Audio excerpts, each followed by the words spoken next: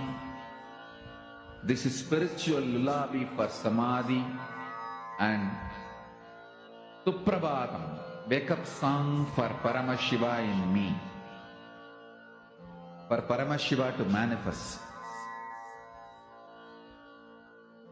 With this one spiritual powerful cognition, chant this Mahamahavaagya.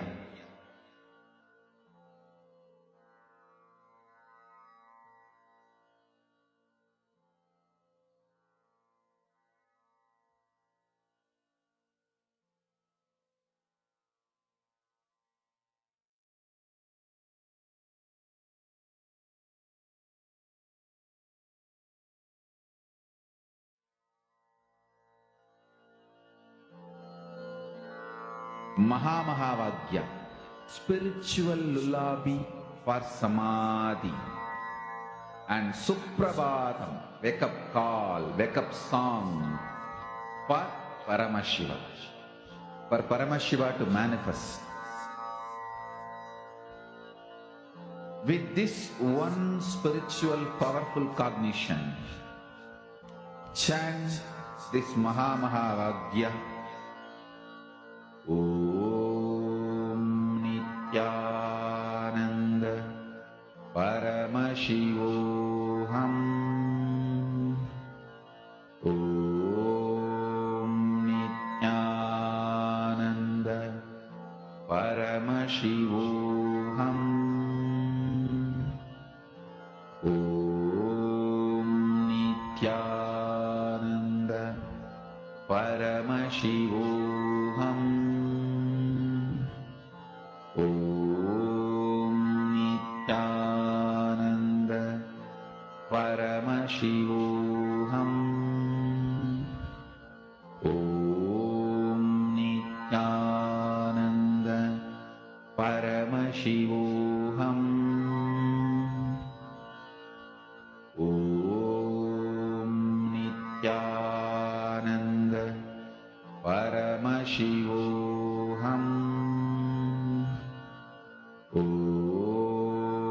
Nithyananda Paramashivoham.